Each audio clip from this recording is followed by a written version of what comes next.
Last week, Ball State celebrated its 41st annual Unity Week to celebrate diversity on campus. Newslink Indiana's Emily Harless spoke with leaders of some of the diverse groups on campus about the importance of the week and the month. Unity Week is a week of events on campus that, according to the university's website, is meant to challenge people's perspective on diversity and inclusivity, an exposure that many students may not have experienced before coming to Ball State, according to President Abriel Castaneda. You kind of get an idea of different cultures, different lifestyles, different attitudes. And so, like, for me personally, I've never been exposed to so many Latinos, Black people, Asian American. Like, I've never been so, exposed to so many, even people in spectrum, until coming here. After the events of the last year where several minorities felt targeted, Unity Week this year was especially important, according to the Black Student Association's Vice President, Darian Ballard. I just think it's good to just knowledge one for people on campus, because based off 2020 alone, we can see that minorities aren't really valued as much in America as these standard persons. And it was just over a year ago when African-American student Sultan Benson had the police called on him in class in this very building on Ball State's campus. Nearly 6 months later, Black Lives Matter protests started popping up all over the country, proving why Black History Month is more important now than it has ever been before. We want to celebrate life, and then the history part behind it, the annual celebration of achievements for African Americans in a time of recognizing their central role in U.S. history. And while Ballard said she wasn't surprised over the events of the past year, minorities recognize their place in America. Okay, we realize. So as a community, and I can't speak for everybody, but I'm sure we were not surprised. It's not the first time this has happened. She said it's also helped strengthen the message BSA wants to give during Black History Month. As far as our culture, it's not the first time we've said anything about issues of inequality or something like that. It's in our music, it's in our movies, it's in our art. So it's just like, it was more like finally, you know, people are seeing. So it was like that. And finally we're making some movements. And as far as what they are doing to continue spreading the message, BSA will offer events all throughout the month of February, with their Unity pageant closing out the month on February 28th. In Muncie, Emily Harless, Newslink, Indiana. For more information on BSA and its events, you can follow them on Instagram at ballstate_BSA. From the heart of Ball State University, live from the Unified Media Newsroom, Newslink Indiana starts right now. Good evening, everyone. You're taking a look at McKinley Avenue, where over 8 inches of snow fell. Tonight, we'll have the details on what winter weather is coming next.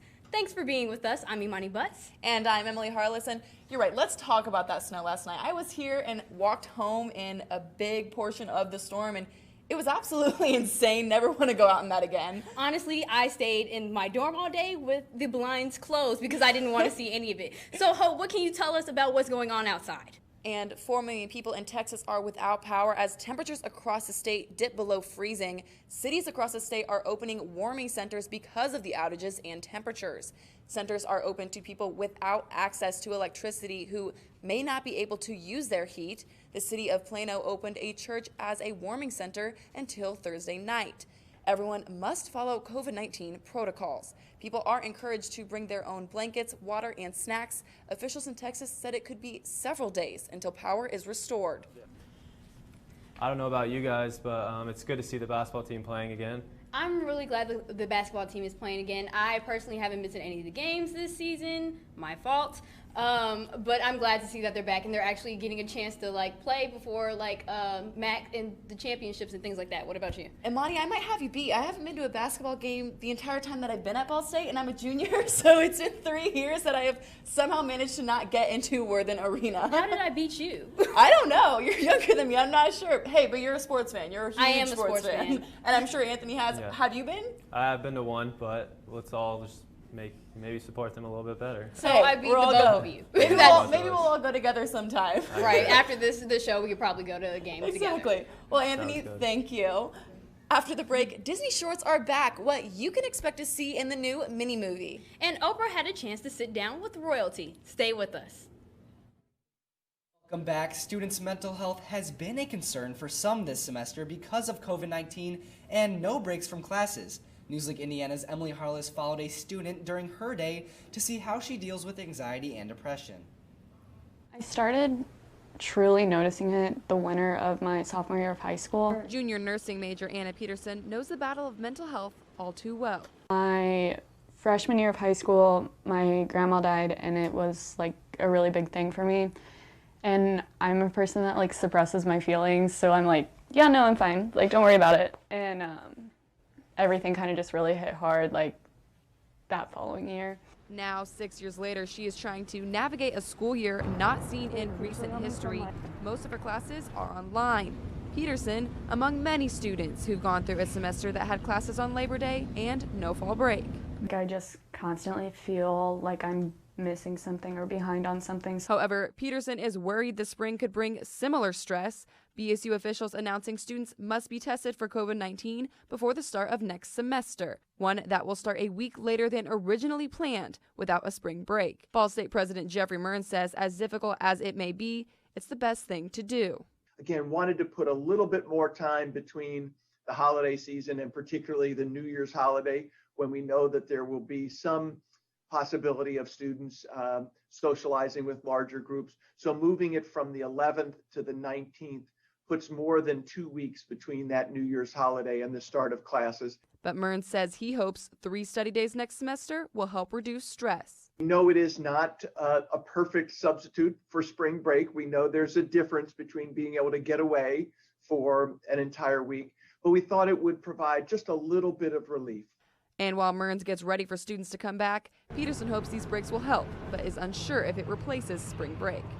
In like an overall view, like those are going to be beneficial. I do wish there was like longer periods though, because like one day isn't really going to do too terribly much. But the 3 study days are what students will have to look forward to in terms of a mental health break.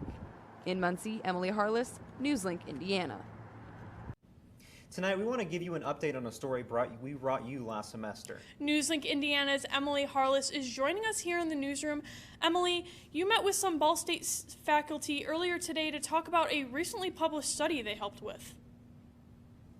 Yeah, Tara and Alex, last semester I brought you a story about a college student struggling with her mental health due to the pandemic, and now 2 Ball State faculty members, as well as others from other universities, have made a study of their own to talk about the changes during the pandemic. Now, if you look here, the study has been posted in the Oxford University Journal of Health, and the researchers distributed a survey this past summer through Amazon's MTurk software and social media, where they asked these survey takers their demographics as well as how prevalent anxiety and depression were in their lives. Take a look at this.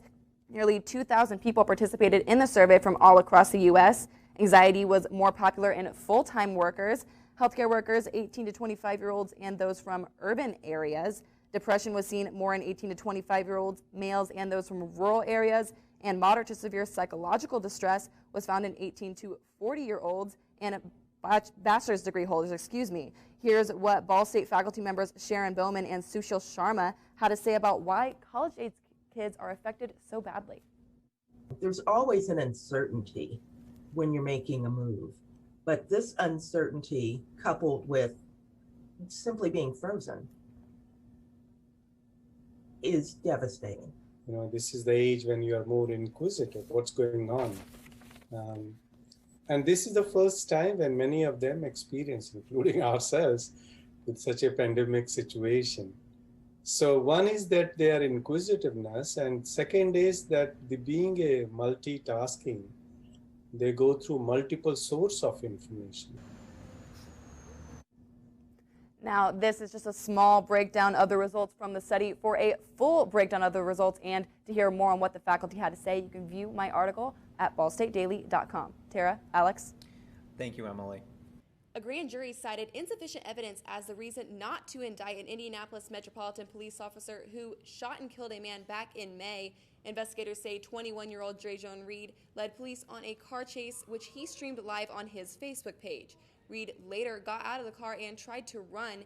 Indiana State Police said in a news conference this evening Reed was tased by IMPD officer Drejon Mercer. Reed continued to run and exchange gunfire with police. State police say it's unclear who fired first. ISP says the gun Reed had was stolen from a pawn shop in Texas. In your coronavirus headlines tonight, the U.S. surpasses 1 million new confirmed coronavirus cases in just the first 10 days of November. The U.S. Surgeon General saying today he expects the U.S. to be giving vaccinations to the general public by early next year. This comes after the news of Pfizer's early results of its vaccine, promising 90% effectiveness. Unfortunately, we know right now that cases are going up across the nation because I know people are fatigued. I know this seems like it's been going on for forever, and I know it seems like that there's no end.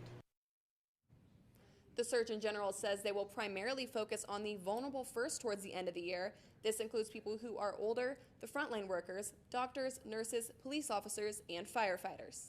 And now with the finals in mind, I've been thinking about those cooler temperatures, but we really haven't been experiencing those past couple of days. No, we definitely got hit by a heat wave, and as nice as it's kind of been, I love fall, so I'm ready for those cooler temperatures. Morgan, what can you tell us about that?